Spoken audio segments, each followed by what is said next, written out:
You know those Voop chat conversations you were having, Kuro? Oh no, if I do Don't do that, those. Hello! Hello. hello. Welcome, guests, to Sinister Sips, a dastardly debriefing where we spill the tea. We are the VTuber villain group Hysteria, and we'll be your host this evening. Hello, my name is tempomaou. I'm a Demon Lord VTuber that specializes in competitive games, but I like social games as well, including Peak. Hello, my name is corvuskuro, and I love League of Legends and Peak as well. Hello, I'm Hikaru, and I play a lot of IDV. I enjoy Peak, I guess. It's fun. Let's go, Team Peak. And starting off this episode, of course, we have highlight and lowlight of the week. So my highlight this week, of course, we all said it already. We have all been playing Peak. I have played so much Peak this week, it's crazy. I played 14 hours in a 24-hour period. I've just been going like collab, solo even. It's one of those games that's like, they call it a friend slop game, where you just get like a bunch of friends together, you all buy the game, and you have like a couple runs with it, and you're supposed to put the game down. That's like the whole point of friend slop, like Lethal Company, Repo, things like that. But this game is the first one where I can say it's just as enjoyable to play by yourself. So I've been having a good time doing like solo runs. It's really chill. It's almost therapeutic in a way, because you're like progressing towards something. You're like climbing up something. So it does a good job at making you feel like you're being rewarded. And it's just overall like a good vibe. Like listen to some music in the background and just kind of like go up, you know? Yeah, I definitely feel the therapeutic part, because like, I don't know, it's just something about like climbing up like a ledge, and then you have like that momentum of going up. I don't know, it feels so nice. And like trying to figure out where you're going and finding your pathing, you know. I don't know, it speaks to me. No, same here. I think for the people that it speaks to, like it really clicks with. I feel like a lot of people have been enjoying it, and it's kind of blew up everywhere. Like everyone is playing it. Apparently the developers only had 4 weeks development time, and it was a absolute banger. No, don't hire them. If they get hired like that, corporate corruption is gonna seep in, and they're gonna ruin that The charm. touch that they got. Yeah. And then we're gonna have peak battle passes, paid for cosmetics. Oh my No, God. Oh my loot God, box hell system, no. gotcha rolls. Yo, hold up, I'm cooking. Hire me next. Don't do that. Don't do. I don't want those things.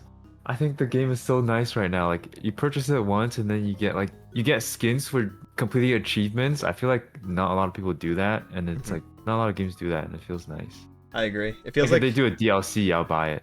agree. And if they do like, listen, I know this might be a bit of a hot take, but if they did paid for cosmetics, like sets, like holidays, themes, I'd be okay with that. Like Halloween skin pack, I'd be okay with it. Microtransactions. Ooh. Microtransactions. The boogeyman word. Yeah, they gotta be good though. They gotta be really cute. I feel like that's like the charm of the game. There's so many expressions you can make, and like a certain expression would definitely speak to one person more than the other. Agree. And like recently, I unlocked one that's like a vampire. Actually, Oh. and I never knew it existed, and it looks so good. Yeah, I've been it's using perfect that for you. And then Hikaru's face. I can't get over it. It was the most basic face. Something's wrong with the eyes, I swear. They're staring into your soul. It was uncanny. Made me very uncomfortable climbing with Hikaru. But what is your low light now? So I had it and then I forgot it. I don't think it was even that good. I totally blanked on it. I have no idea how. I'm back. I remember. Just in time for you to remember. Yep.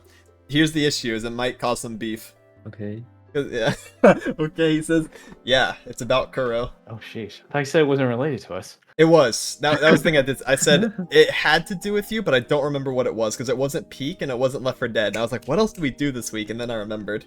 So, my low light for the week is that Kuro read the Hysteria fanfic that I wrote and gave it a 5 out of 10. But, because it had to do with him, he gave it a 3 out of 10. And it broke my heart. Worse than the fanfic story itself. I was so sad. You didn't like I'm it? sorry, but I just felt like a cuck. No, you're the main character. Yeah, but how am I supposed to? What was it? How am I supposed to fall in love with one guy, get rejected, and then realize that I was in love with? Okay, the story was like, what is it? I confessed to Anju. Yep. And then Mao was sad because he likes me, and and then I get rejected by Anju, and then I started liking Anju, and I started showing up more often. I started laughing. No, I started doing something else, and then he laughed. Like I Okay. never laugh. Mm-hmm. I was like, I laugh. Yes, you do. I was being dramatic. I was trying to give us like a big difference in personality. So one of the Yeah. things you have to realize is that the Donathon goal that was set for me to write the fanfic was with chat's input. So I had to work with whatever they wanted, and that was one of the Oh aspects. no. Yeah, that's why it was really hard. So I made us like exact opposites. So basically, since I don't think Hikaru's read it yet, you don't Haven't. you don't have like a big part in the story. You're just kind of like you're there. You're the observer. I get to watch. Yeah. Can I have the like Fujoshi walking or watching spot? Like Yeah. it's a real spot. Yeah, that's perfect for you actually. And there is going to be a It's really chapter like- 2. Walking spot. It's like if there's like a pillar in the room, it's always behind a pillar, and only the top half of my body's showing, like peeking out from yeah, behind. yeah. I'm also like wearing glasses. Glasses that always, can't like- see your eyes. Yeah. They're Round always glasses. I get it. no, they're square. They're always square. Oh, they're square. Yes. Yeah. That is perfect. Circle is bookworm, square is Fujoshi. Oh. All right, Kuro, what about your highlight for the week? I got some. I don't think I have like a ultimate highlight, but I do have like small little things that like build up, and that's like my highlight. Okay. So like for this week, I'm hosting the Peak tournament. I think that's gonna be fun. Yeah, I mean like I love Peak so much, so like I think it's nice that there's no reward per se, because then people can just enjoy the event. Because I just want to watch people play Peak and fall off. And I think that's gonna be hilarious. And another thing is, well, by the time the podcast comes out, it'll be announced. But I'm doing a meet and greet for Otakuthon, and I think that's happening in Montreal. It's like Canada's biggest anime convention. I'm gonna be doing it with Arium. So, my first meet and greet in my 4 years of VTubing. Woohoo! That's exciting. Nice. Yeah, I'm nervous. What if nobody shows up? What if nobody shows up, guys? No. It's not like that. So they if they're good about it, I did this during the Lucid Media panel. Actually, this might be related to our topic today, but one of the things that if you get invited to a booth and they put you on the booth, usually they'll have people like working the booth at the same time too, and they'll help like draw people in. There was a helper at the Lucid Media booth, and that was like, hey, do you guys want to come and chat? Or something like that, and they'll like bring people in. So Oh, cool. Okay. yeah, so I doubt you would like not have anybody come in.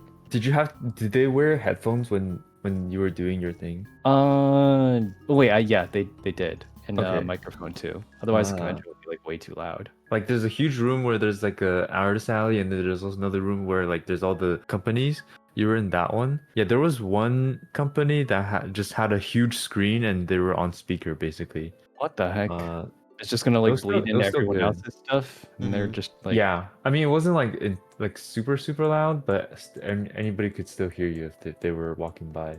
I think Arium isn't gonna do that. Last time I went, I had headphones on, and like the thing is, this is also gonna bleed into the con experience, I guess. But I met some of the people that were doing meet and greet that day, including like Yozo, and it's so cool because for Arium, your meet and greet booth, you can handshake. You can do a handshake with the VTuber. what? Wow. Like there's like a Um, robot arm? No, but you have your screen, right? You have your screen. Maybe I'm on my phone doing the tracking with Arium on the Arium app, and then they'll be looking at an iPad where I'm on the screen, right? If you both like tap your screen and hold on to it, you can do a handshake. There'll be like a handshake gesture on the screen. So it's a quick time event, IRL. Yeah, it's a quick time event. That's cool. And then Interesting. if I'm not shaking the hand and they're like holding down on the screen, it turns into a head pat. Oh, that's cool actually. Cool. I like that. That's It's fun. really cute, yeah. And I've never seen that before. I think that's I feel like that's a Japanese thing where like you can interact during a meet and greet. So that's pretty cool. Mhm. But yeah, I hope people show up. I'm gonna be so sad. That's gonna be my low light in 3 weeks. Oh 4 weeks. no, he's pre-calling the low light. Nobody's here. Imagine you're there, right? No one's coming up, and you see the helper like handing out $5 bills. They gotta pay people to come talk to you. Oh, Ah! don't do that. I know, but that would be funny. I would feel so That'd be bad if that crazy. happened. Yeah, Yeah. just give me the $5. I don't need to see anybody. Actually.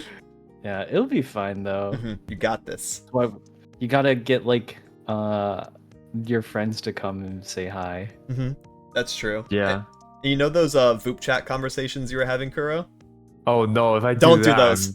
Yeah, I'm not gonna do that. My advice is don't do Play those. League? We'll just say hi. Hi. Oh god. This is stranger IRL if I ask them if they play League. That's the first question. That's the icebreaker. Yeah, if they don't play League, I'm DMing staff and saying this guy's trouble. I need to get away. Shoo him aside. That's my 2 highlights: the peak tournament and upcoming meet and greet. Otherwise, yeah, I mean, my low light is definitely Andrew being gone. Oh, My goat.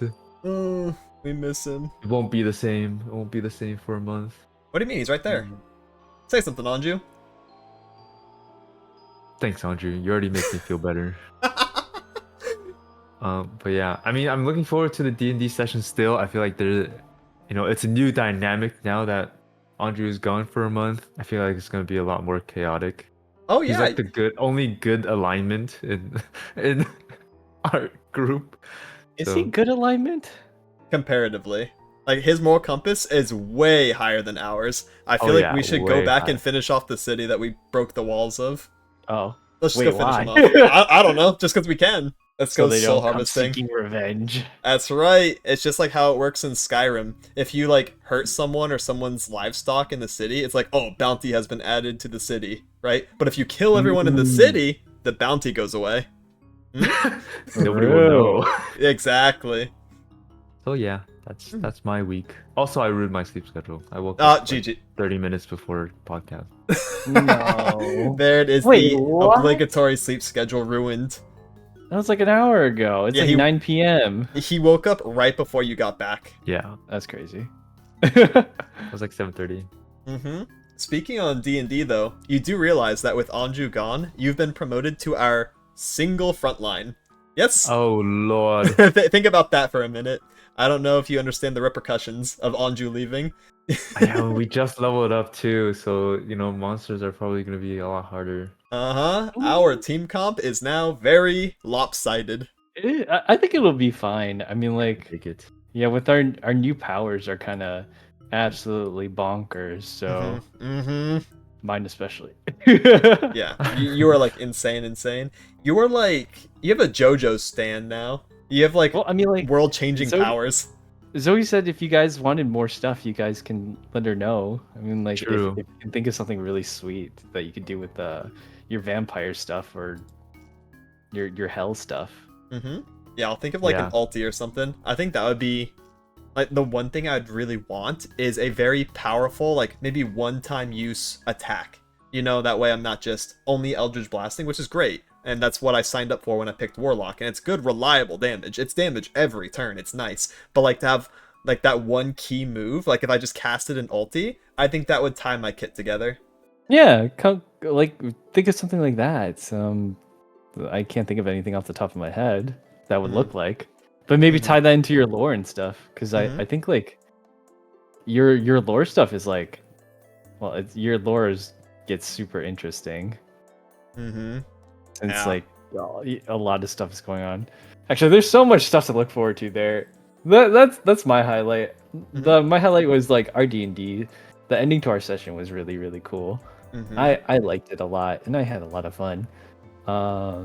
I've been so busy these last 2 weeks. Like, well, I got 2 sponsorship streams next week, plus like I'm streaming every day now, and I have like Every day.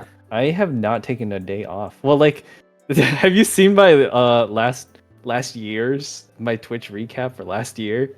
I haven't taken a day off in like 2 years for my Twitch recap, except for that like 2 weeks that I was away in Alaska, and now I'm kind of like falling back into the same thing. But it's more or less like okay, more manageable now, since I really only stream in like 2-hour chunks, and then I work on stuff, But yeah, D&D is like my fun time. I get to mess around, and now I've turned it into content, and it's work now too, but it's fun work. That's good. That's good. Yeah, it's really fun. I got my new power and my Wait, low tell, light. tell me about your new power though. Yeah, give us some examples. What can you do with it? Yeah. Okay, yeah, I wrote this down because I wrote down a bunch of examples of things I could do. One of the big ones was change the size of my effects. Like I can change from, like if I wanted Fireball to be a lot larger, I could change it from 20 feet radius to like 20-mile radius, and that would be huge. Or if I need to scale it back, I could just do 20 yards, and then we would just adjust it to like, what is 20 yards to feet? I think it's like 1 yard is like a little bit more than a foot. So it's like nice, as long as I got a word for it, I can make it work. There's also like I was switching you out. change Firebolt to like a Water Bolt or like Thunderbolt to... Yeah, I can change the. Well, I could have done that before without having to do that because there's a meta magic specifically for changing damage types if I want to change damage types. So that's why like we're probably going to spend a session or two gathering the remaining augments because I can literally use all of them. Yeah, you can. Okay, so for anyone who doesn't know, can you give like an overview of what your new power is and like its limitations? Because you have like 1 or 2 word, like what's the difference there? Like what can you do with that? So the power lets me change any one word of a spell description, and the limitations are, as far as I know, I can if I change a condition, I have to change it to another existing condition. So I can't make up my own condition like death. Death is apparently not a condition, although I thought it was a state of being. It's more like if you are stunned or if you're charmed, I can change charmed to stunned. But the rest of the text still mattered. So when I was talking to Zoe about it, like, could I change hypnotic patterns to everyone is charmed to everyone is stunned? Which, yes, but the latter half of the text still specifies you can shake people out of it, or you can like when they take damage, they come out of it. So like there's still limitations of the spells that make it not super duper overpowered, but there are certain things like for Warding Bond. If Curl's like afraid of tanking, I could take Warding Bond, which says that if you're within 60 feet of me, I can change resistance to. It gives you resistance to all damage, as long as I'm within 60 feet. But I could change the word resistance to immunity. So as long as I'm within 60 feet of you, you're just immune to all damage. Like it's a little. What the heck? Yeah. And for mage armor, I can change like dexterity modifier to dexterity score. So that would essentially mean like your modifier is like what, +1 for every 2 above 10, right? So my score is 13. Well, no, my dexterity score is I think 16. So it would, if I put mage armor on, it gives me a base of 13 plus 16. Instead of 3. Yep. Yeah. That'd be really, really strong. There's also like examples of spells that like that only let you do one thing. Like for a whole person, I can only target one person, right? It says choose a humanoid, but I can change the word a to each. So then that's like now I have like a mass whole person for everyone in the area. But like there's also limitations. If you change a sentence in that way, like if I target each person in an area, right? That unless the word says choose, I pretty much have to fire indiscriminately, so people might start catching strays if I if I do it that way. Like if I make hypnotic pattern 20 miles long or something, I have a high chance of hitting myself with it. It doesn't exclude me. That's why like I can't just cast a fireball on myself. But that should fix itself around level 7, because sorcerers get innate sorcery, and that lets you cast 2 meta magics whenever I have my innate sorcery on, and I can just careful spell and get around things. So then we add another level of complexity on top of that. Magic is fun. Oh, wait, so for your fireball, technically you still want to cast it with careful magic, just in case you don't want to hit anybody on your team. Right. Like there's different times and places for different meta magics. Like Careful spell lets me avoid you guys, including myself. If I need to change I can transmute it to make fireball into like a thunderball, and that would let me boost the initiative. Like of that would be like a really cool thing that we could get. Or like I could put the I can't change it to necrotic though. It's like one of the 6 main types. But yeah, there's a lot of cool things I can do. Like distance spell lets me double the distance of any spell. Careful, the subtle spell was the one I used before to get around the social situations, like with suggestion and stuff like that. So I mean, like I haven't gotten to use it because Andrew's always telling me not to. But who's gonna stop me now? But yeah, I'm really excited to use it on Tuesday. Yeah. Wait, Ma, what did you get for your buff? So my Eldritch Blast and do sneak attack damage as if I'm like meleeing essentially. So it's going to overall do like way more consistent damage. It makes my kit make sense because normally if you do like rogue and like a spellcasting class, your spells can't roll sneak attack.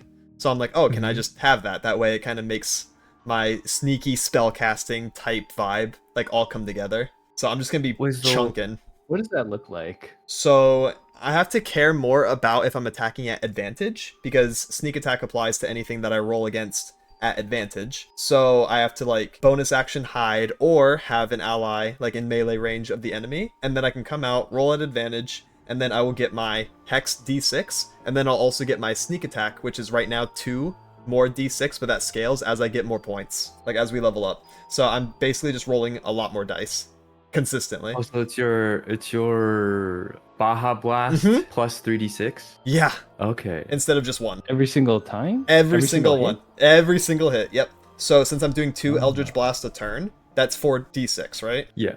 Yeah, 4 extra d6 than before. So my numbers are going to go up like crazy. Insane. Yeah.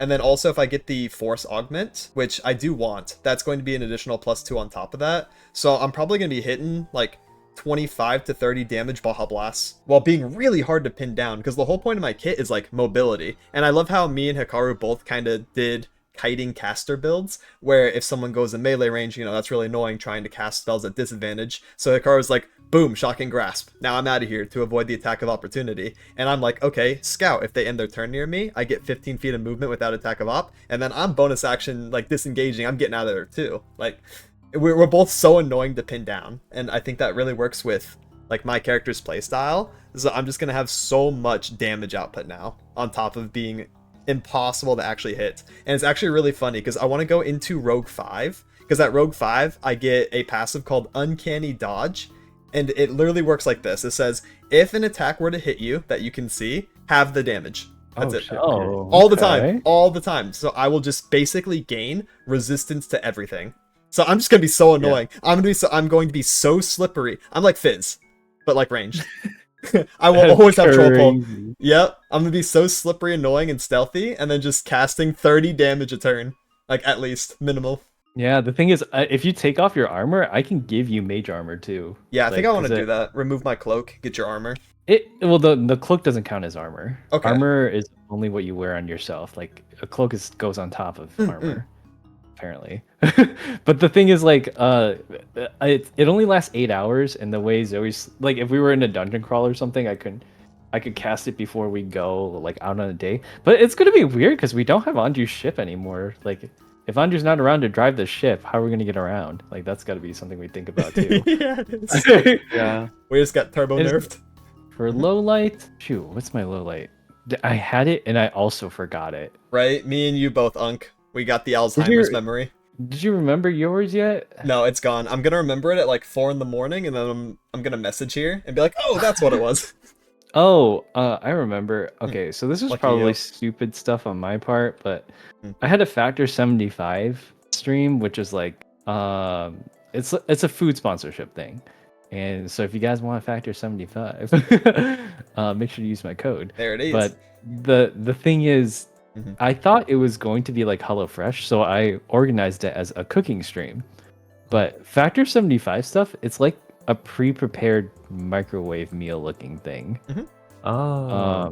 So it's not like I don't know what to cook now because I would just throw this into the microwave. Now I have to look for stuff to cook. Oh, that sucks because like you probably can't just turn it into a taste testing stream because then you'd waste a lot of food because you'd have to like cook it all.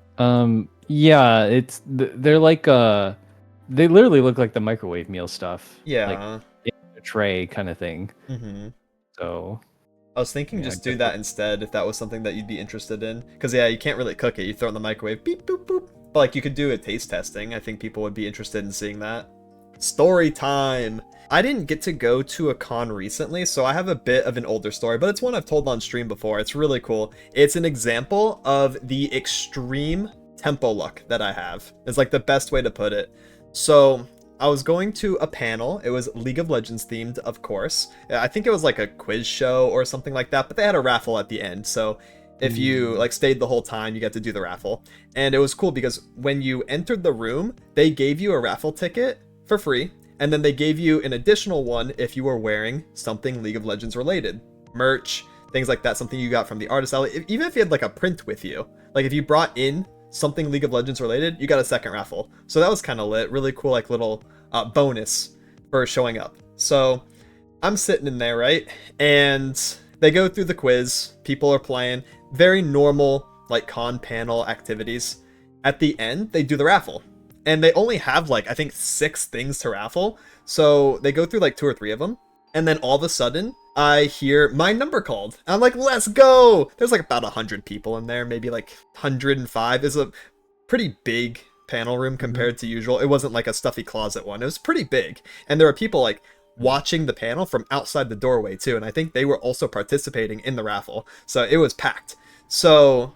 And I got up there, I got something, I think it was like a signed Jinx figurine, because the voice actress of Jinx was also at that convention that day. So that was really cool. Sick. Yeah, I got that, walked back to my seat, I'm all happy. It's the first time I've won like anything. I don't do online raffles. Hey, I used to do those raffles on like Lunchables or something. You like ship in the box tags and then you could like maybe get something. I never did. But like, I never really won anything like that in my life. So I was like, let's go, RNG, huge. Okay, so I'm sitting there and I'm thinking about it. Not even 10 seconds later, they call another number, and I'm like so enamored with my Jinx statue that I'm not really paying that much attention. No one stands up, no one says anything. They call the number again. I look down. It's my second raffle ticket. No way. Yes, way. Oh my god. Back to back. Now, I cannot explain to you how awkward this was. I sat down, the figurine, I stood up, I started walking up to the front. And everyone had already watched me grab the first prize. They're watching me grab the second one. There wasn't a single peep. You could hear a pin drop in that room. No one was saying it. I heard like some murmurs, like for real, like people saying like, for real, is this serious? Is it like stacked or something? Because like it was so weird. I've never seen anything like it in my entire life. I got up, I grabbed the second prize. I think it was a poster or something simple. I turned around, everyone staring at me, most of them with scowls. There were a lot of people that were mad at me that day. I very confidently walked back to my seat, which was unfortunately in the very back row. So I had the farthest possible walk up and back. Oh my god. The farthest possible. I had to scoop by like 6 people because I was like in the back corner. And I had to do it like back to back, like scoot out, scoot in, scoot out, scoot in. And it was awkward. There's like another like 2 minutes where like no one said anything, and then they continued on with the raffle. Oh my god. Yep. It's the craziest con story I have. I've never seen anything like that before. I think it's like 1 out of 1,000 chance too. Because there's like 100 people. There's probably like a few hundred raffle tickets in there. I just won them both back to back. Weirdest thing I've ever seen. You've used up your luck. Yep. It's been downhill since. Next year. Yep. Eternity. Yep. It's been rough ever since. Do you believe luck is a stat, or is it something that you have a limited resource of? That's a good question.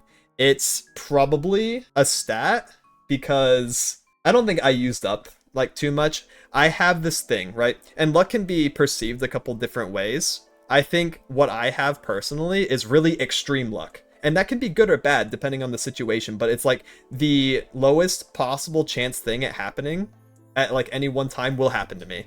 So I've seen it time and time again. I've experienced really weird 0.001% things enough times to believe that it is a stat. I kind of believe that too, and I feel like I kind of have the same thing. Like the most unlucky thing that can happen could happen to me, and the most lucky thing in that situation could happen. Super extremes, so polarizing, like nothing in between. Yeah. Yeah, and sometimes like I don't know. I feel like when I'm put in a position where something like that can happen, I think to myself, okay, it's gonna happen to me. Like it hasn't happened to anybody else. I just know it's gonna happen to me, and it happens. And then it does. Yep. Yeah. Without fail. Yeah, I get that. Yeah, for sure. But I also believe that luck is something that you have to prepare for, or if you're prepared enough, then like when something lucky happens, you can capitalize on it. For example, if you're like if you do something but you're not ready for the luck to be effective, I guess, like nothing's gonna like flourish, or nothing's gonna like you can't do anything off of that luck, I feel like. Exactly. But it's as if you missed if the you're opportunity. like ready for that, if you have to be ready for the opportunity, and that would be what luck would be, probably. That's what I believe. I agree with that wholeheartedly. Have you ever seen Bloodlock? No. Okay, they touch on that exact same point near the end of season 1. Like, that's just how luck works, especially in like a competitive environment, or when you have a competitive mindset. It's like you need to be already like good so that you can receive the luck and make the most out of it. So it's really cool that you said that without even knowing, without watching Blue Lock. Yeah, that's cool. That's definitely a thing that happens. I mean, like, even in terms of content creation, if you get lucky and one of your videos go viral, and then like you just don't have any content on your channel, then you're not prepared for the luck to happen because they don't watch your other stuff anymore. You need to put in the work too. Oh, you know what? For my con experience, I didn't tell this before, and I just remembered what happened, and it's still kind of like, it's America scary. True. Yeah. Like on the Friday, or yeah, I think it was a Friday, where there's this thing in Offkai called Oshi Bar, and it's where like a bunch of VTubers are in a venue and you buy drinks and just chill and listen to the concert. Like there's other VTubers like on stage performing and singing songs. You can just hang out. But the after party, where like everybody just go and do their own thing, we were gonna play Monopoly, and we didn't have any alcohol. So Yozo and I, at like 1 a.m. in the morning, there's like only one store open where you could buy alcohol. We went to In and Out by the airport, which is like a 30-minute drive back and forth. No, it was like an hour drive back and forth. We went to In and Out. That was great. It was very yummy. But then we went to the alcohol place. It was so freaking scary, dude.